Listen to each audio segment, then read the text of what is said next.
नमस्कार। आज हम सब मिलकर बात करेंगे शक्तिशाली कम्युनिकेशन की कला के बारे में। मतलब हम अपनी राइटिंग स्किल्स को बिल्कुल जीरो से एक मजबूत नींव से बनाना सीखेंगे। तो सबसे बड़ा सवाल यही उठता है कि अपने आइडियाज को ऐसा कैसे बनाएं कि वो लोगों को याद रह जाएं। देखिए, लिखने का मतलब सिर्फ शब्द लिखना नहीं होता। ये एक बहुत ही पावरफुल तरीका है अपनी बात को असरदार ढंग से और बिल्कुल साफ साफ कहने का। तो चलिए देखते हैं कि ये कैसे किया जाता है। तो चलिए शुरू करें। किसी भी अच्छी राइटिंग की जो नींव होती है ना, वो कम्युनिकेशन के 7C पर टिकी होती है।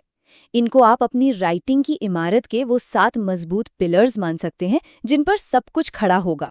जी हाँ, सिर्फ ये 7 सिंपल से नियम। एक बार इनको समझ लिया ना, तो फिर हर मैसेज बिल्कुल निशाने पर लगेगा, एकदम असरदार होगा। तो ये रहे वो 7 C। सबसे पहला है क्लियर, यानी एकदम साफ। बात को घुमाना फिराना नहीं, बिल्कुल सीधा कहना है। फिर आता है करेक्ट, मतलब व्याकरण और स्पेलिंग में कोई भी गलती नहीं होनी चाहिए, जीरो मिस्टेक। और हाँ, जानकारी भी पूरी होनी चाहिए, यानी कंप्लीट। कुछ भी छूटना नहीं चाहिए। सोचिए, ये हर मैसेज के लिए एक तरह का क्वालिटी चेक है। अच्छा, नियम तो पता चल गए, पर इमारत बनाने के लिए सामान भी तो चाहिए, है ना? तो चलिए अब भाषा के बिल्डिंग ब्लॉक्स यानी पार्ट्स ऑफ स्पीच पर नजर डालते हैं। इन्हें आप अपनी राइटिंग का टूल किट समझिए। ये सारे वो औजार हैं जिनकी हमें जरूरत पड़ेगी। तो इस टूल किट में हमारे पास ये 8 खास औजार हैं: नाउन, वर्ब, एडजेक्टिव और बाकी सब। सबसे पहला काम तो यही है कि हम ये समझें कि आखिर हर औजार का काम क्या है। तो शुरुआत करते हैं संज्ञा यानी नाउन से। बहुत आसान है। ये किसी भी इंसान, जगह, चीज या फिर किसी आइडिया का नाम होता है। अगर सही नाउन चुना जाए ना, तो बात में वजन आ जाता है। चलिए इसको एक एग्जाम्पल से समझते हैं। इस सेंटेंस में राम, पेन और पत्र, ये तीनों ही नाउन्स हैं, है ना? एकदम सिंपल। हमारे टूल किट का अगला औजार है क्रिया यानी वर्ब। अरे, ये तो किसी भी सेंटेंस का एक्शन है, उसका इंजन। यही तो बताता है कि आखिर हो क्या रहा है। जैसे इस वाक्य में सुनो और दोहराओ, ये दोनों वर्ब्स हैं। ये शब्द हमें कुछ करने को कह रहे हैं, एक एक्शन लेने को। सच कहूं तो वर्ब्स के बिना हमारे वाक्यों में कोई जान ही नहीं होगी, कोई मोशन ही नहीं होगा। ओके, तो अब एक प्रो टिप हो जाए। चलिए आर्टिकल्स को समझते हैं। ये भले ही छोटी सी चीज लगे, लेकिन इसको सही तरीके से इस्तेमाल करने पर राइटिंग एकदम प्रोफेशनल लगने लगती है। तो यहाँ सबसे जरूरी बात जो याद रखनी है वो ये है कि ये खेल अक्षर का नहीं, आवाज का है। आवाज पर ध्यान देना है। हम यूनिवर्सिटी कहते हैं क्योंकि यूनिवर्सिटी की शुरुआत य की आवाज से होती है, जो एक व्यंजन यानी कॉन्सोनेंट साउंड है। वहीं दूसरी तरफ हम NR कहते हैं क्योंकि इसमें H साइलेंट है और आवाज आ की आती है, जो एक स्वर यानी वॉवल साउंड है। देखिए, ये छोटा सा फर्क बहुत मायने रखता है। ये देखिए, अ बुक, अ फ्रॉग, इनमें व्यंजन की ध्वनि है, और एन एप्पल, एन ऑरेंज, इनमें स्वर की ध्वनि है।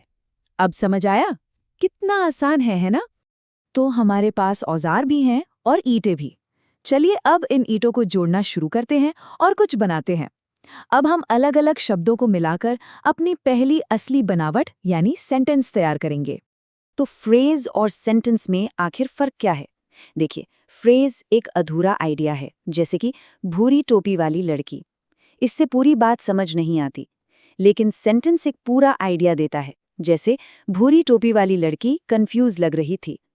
तो फ्रेज जो है वो असल में सेंटेंस बनाने वाला एक छोटा सा हिस्सा है। हर कंप्लीट सेंटेंस के 2 मेन हिस्से होते हैं।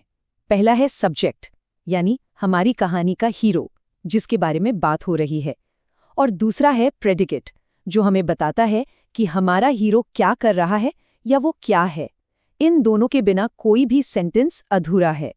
और अब हम अपने इस कंस्ट्रक्शन प्रोजेक्ट के आखिरी पड़ाव पर आ गए हैं।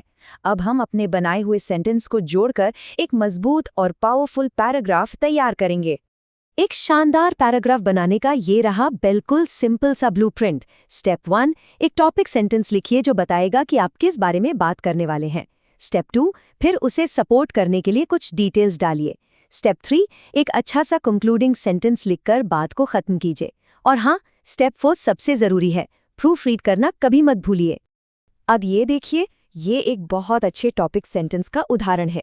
इसे पढ़ते ही साफ पता चल जाता है कि ये पूरा पैराग्राफ सड़क हादसों से बचने की सावधानियों के बारे में होने वाला है। ये पढ़ने वाले को पहले ही बता देता है कि आगे उसे क्या जानकारी मिलने वाली है।